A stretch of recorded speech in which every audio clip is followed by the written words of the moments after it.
Tonight's lineup is so wild, you're gonna need popcorn and maybe a helmet. Let's hit it. First up, Jasmine thought she was delivering a heartfelt PSA to women everywhere, but the internet had other plans. Her "Be Careful" video turned into a full-scale dragging session, fans calling her hypocritical, questioning her parenting, and even rehashing her on-screen fights. Meanwhile, Tiffany's love life plot twist just detonated. Forget the Tim romance rumors. Her ex Ronald claims she's been in a relationship for 2 years. Fans are screaming scripted and wondering why she was on a dating storyline while fully booed up. Oh, and just when you think that storm passed, Gino lobs a verbal grenade, labeling her a narcissistic psychopath on national TV, reigniting every messy receipt from their history. Next, Darcy's romantic getaway to Bulgaria goes off the rails when she flat out rejects Georgie's traditional stew, serving up what many see as a side of cultural disrespect. Now fans are asking if she's in love with Georgie or just the idea of being adored. And finally, Yara delivers the line of the season. Why you like a red flag? In 11 seconds, she turns date night into meme history, sparking debates about Jovi's habits, red flags on both sides, and whether this couple's drama is the real reason we can't look away. So buckle up, we're diving into the messiest, pettiest, most jaw-dropping reality TV moments of the week. You know it's bad when your advice video becomes the internet's favorite punching bag. 90 Day Fiancé's Jasmine thought she was empowering women everywhere with a heartfelt warning, but within hours, her DMs, comment sections, and fan forums were on fire, and not in a good way. In the now viral clip, Jasmine leans in, expression earnest, and delivers her message with all the gravitas of a TED Talk. Be careful.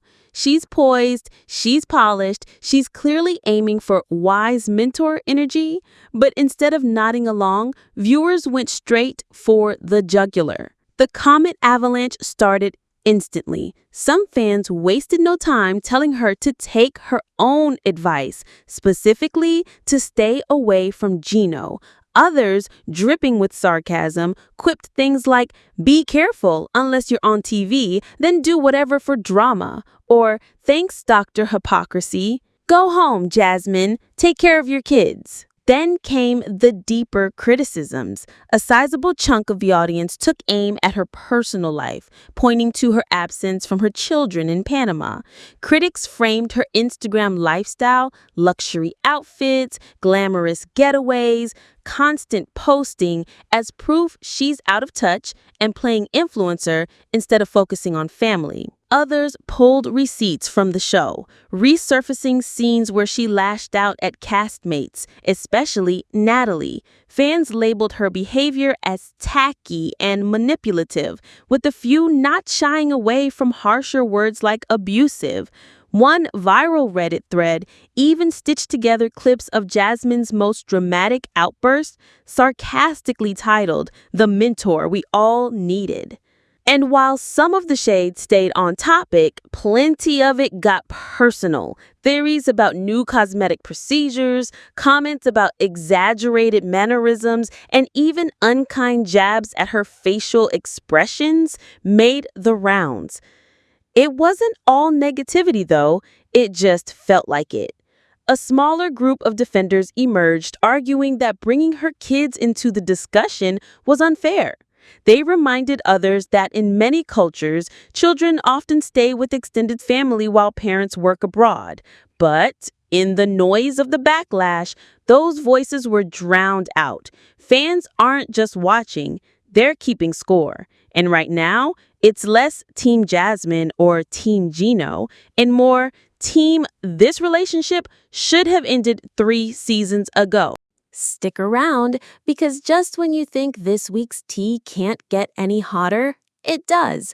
Tiffany is back in the spotlight, and her ex is dropping a 2-year relationship bombshell that's blowing up every fan theory you thought you knew. Well, the rumors were flying, but nobody guessed this ending. For months, 90 Day Fiancé fans have been playing matchmaker in their heads, dream-casting Tiffany's next romance. But now, her ex-husband Ronald has swooped in with a plot twist that's flipping the entire fandom upside down. It all started as a whisper. Instagram likes here, cozy selfies there. Some fans were convinced Tiffany and her longtime friend Tim were secretly more than just pals. The theory had legs: their chemistry on screen, their ease off screen, and Tim's ever-present best friend status in Tiffany's life. But apparently, the truth has been hiding in plain sight, just not in Tim's direction. Enter Ronald. In a social media Q&A that was anything but subtle, he let it slip. Tiffany has been in a committed relationship for the past 2 years. That's right, 2 full years of romance off camera, while on camera she was navigating dating storylines that fans thought were real-time events. Cue the collective gasp from the fan base. The reveal instantly divided the community. On one side, the betrayed. These are the fans who feel duped, calling it another example of reality TV bending truth for ratings. They're posting threads with headlines like, "We've been catfished by TLC," and "This makes every scene feel scripted." On the other side, the unbothered. These are the viewers who shrug and say, "It's TV. Everyone plays along." One Redditor even joked, "If TLC offered me a trip, a paycheck, and a fake love triangle, I'd say, where do I sign?" And poor Tim. Well, maybe not poor, depending on your perspective. For months, he's been the subject of ship posts, imagining him and Tiffany as a couple. Some fans have gone as far as to say he'd be the perfect stepdad to her kids. Others, though, never bought it. Comments ranged from, "He's so gay, bless him," to, "They have zero romantic chemistry. It's a sibling vibe." The reveal has only fueled that split perception. Some now see Tim as Tiffany's loyal friend caught in the crossfire of fan fantasies, while others wonder if producers were deliberately teasing the possibility to keep engagement high. As for Tiffany's mystery man, Ronald's reveal was maddeningly short on details. No name, no face, just the tantalizing hint that this relationship has been serious, ongoing, and very much off limits to TLC's cameras. That sparked a whole new guessing game online. Is he American, South African, someone she met before or after Ronald? Meanwhile, Ronald's motives are under the microscope. Was this reveal a petty dig, a jealous slip, or a calculated move to remind the fandom and maybe Tiffany that he still has the power to shake her narrative? Fans can't decide if he's the ultimate truth teller or just stirring the pot for clout. The ripple effects go beyond Tiffany's personal life. This has reignited a larger conversation about the integrity of reality dating shows. Some longtime viewers are lamenting that the magic is gone, saying it's harder to invest emotionally when they suspect the core premise is staged. Others counter that 90 Day Fiancé has always been more about storytelling than strict documentary truth, and that blurring the line is part of its DNA. Either way, Tiffany is once again the name on everyone's lips. Her Instagram follower count has spiked since the reveal, and even without confirming or denying Ronald's statement, she's feeding the buzz, posting carefully curated selfies, cryptic captions, and just enough interaction with fans to keep speculation alive. Keep it locked, because up next, the drama shifts back to Jasmine and Gino. And let's just say his choice of words has set off an internet firestorm you have to hear to believe. When your fiancé calls you a narcissistic psychopath on national TV, that's not just drama, that's detonation. In one confessional, Gino managed to send the 90-Day Fiancé fandom spiraling, reigniting years of receipts, reigniting old scandals, and giving Reddit the kind of week it lives for. It was the moment that had producers, editors, and probably Gino's own PR team going, "Did he just say that?" Sitting in his trademark baseball cap, he drops it flatly. Jasmine is a narcissistic psychopath. No qualifiers, no sugarcoating. If you thought that would win him sympathy points, think again. The Reddit reaction was immediate and brutal. The top upvoted comment summed it up in 3 words. "No shit, Sherlock." Fans weren't shocked. If anything, they seemed more amused that he was saying out loud what they've been posting for seasons. But here's the thing. This wasn't just a random insult. For many, it was the spark that reignited the entire messy backstory between these two. Within hours, social media was flooded with throwbacks. The infamous speakerphone restaurant scene, where Jasmine allegedly made Gino keep her on the line so she could monitor his interaction with the female employee. The tip-to-waitress debacle, when she accused him of being unfaithful simply for leaving a gratuity. But the dragging didn't stop at Jasmine. The internet quickly pivoted to Gino's own track record. Chief among the receipts, the allegation that he shared intimate photos of her without consent, a storyline that still casts a shadow on their relationship. For some viewers, this is less of a hero-villain arc and more of a two equally toxic people locked in an endless loop. And then there's the armchair psychology. The moment Gino dropped the narcissistic psychopath label, fans started debating the ethics of tossing around mental health diagnoses on reality TV. Some pushed back hard, saying you can't clinically diagnose someone through edited footage, while others speculated she might fit borderline personality traits. The result? A full-blown pop psychology thread war, with everyone citing everything from DSM-5 criteria to TikTok therapists. But perhaps the most explosive ripple effect came from one particular rumor, reignited in the chaos, that Jasmine had abandoned her children in Panama. Fans clashed hard here. Some framed it as neglect, others insist it's common in certain cultures for kids to live with grandparents while parents work abroad.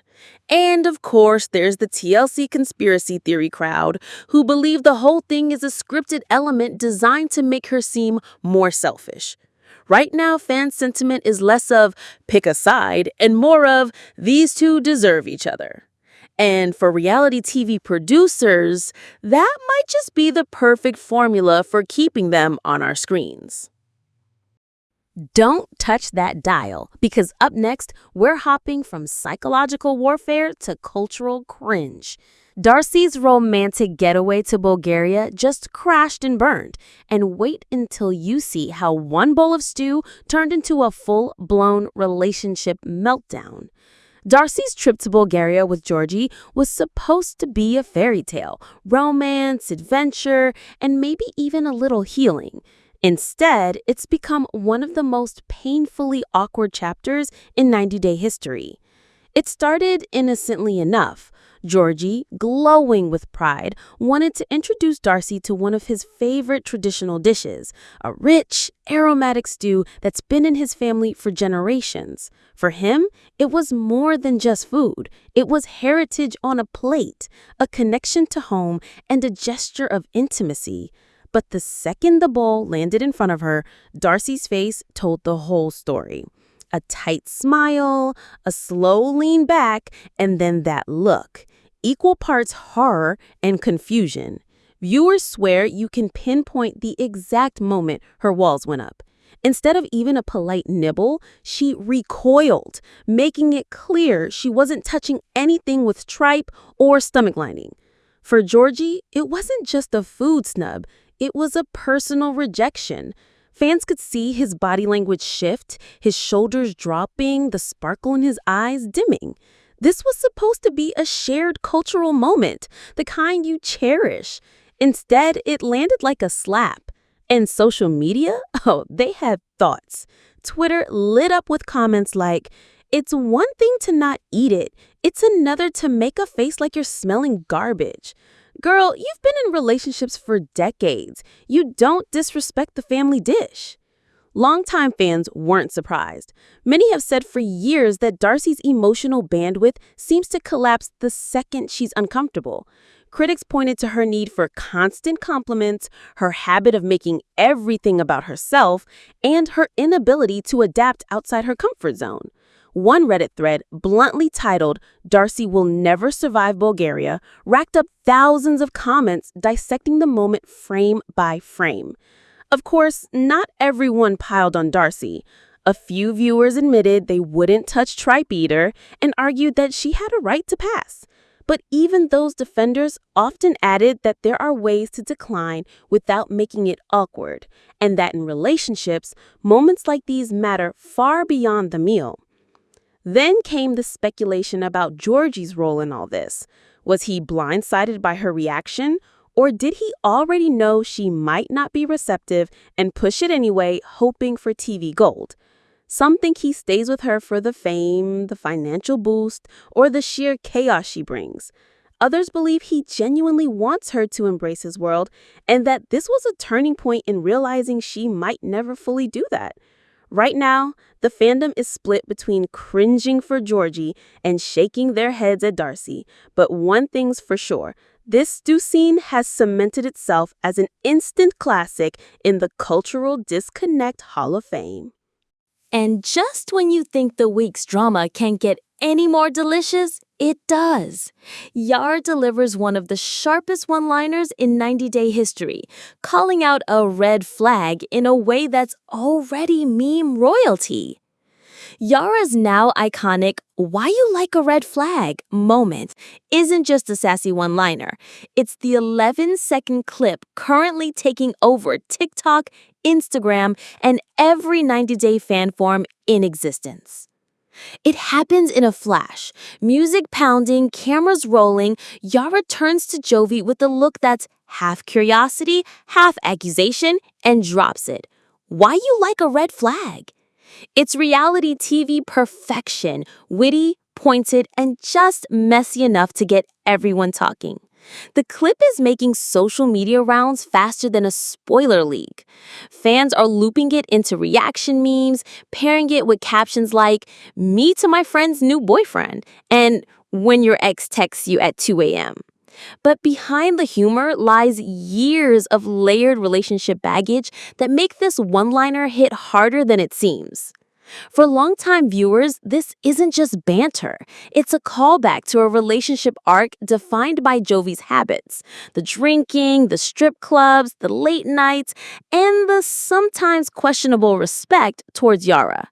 Critics point out that his priorities have been an issue since season 1, with multiple storylines centering on his nightlife versus family life dilemma. And while some fans laughed it off, others took it as another sign that Yara might finally be over it. Instagram comments like, "Girl, leave him," and "financial stability is not worth this" flooded in. Some even speculated that Yara's staying with Jovi more for security than love, though her defenders argue she's carved out her own career and brand, making that theory outdated. Jovi, for his part, seemed unbothered in the moment, walking ahead of Yara instead of beside her, which fans were quick to dissect. Reddit threads debated whether this was just casual body language or a sign of deeper disrespect. One viral post titled, "Walking ahead is a red flag too," racked up hundreds of comments. Then there's the delicious irony, the idea of a red flag calling out another red flag. Fans on Twitter joked, "Pot, meet kettle," pointing out that Yara herself has been accused of overspending, being overly image conscious, and using reality TV fame to fuel her influencer life. But no matter which side fans land on, the consensus is clear. Yara's delivery was flawless. The hair, the timing, the club vibe, it all felt like a scene scripted for maximum gift potential. And TLC knows it. The moment has been replayed in promo teasers, TikTok snippets, and Instagram reels, proving that even in a show full of over-the-top meltdowns, sometimes the quiet, savage lines hit hardest. If you loved tonight's breakdown, make sure you smash that like button, hit subscribe, ring the bell so you never miss a sip of the tea, and drop your thoughts in the comments. We want to know whose side you're on. And don't forget to follow us on all the socials for even more behind-the-scenes bites. Tomorrow, we've got a bombshell update that could completely flip a fan-favorite couple's storyline. Trust me, you won't want to miss it. This is Paper Highlighter, spilling it, streaming it, living it. Stay fabulous, Fame Fam.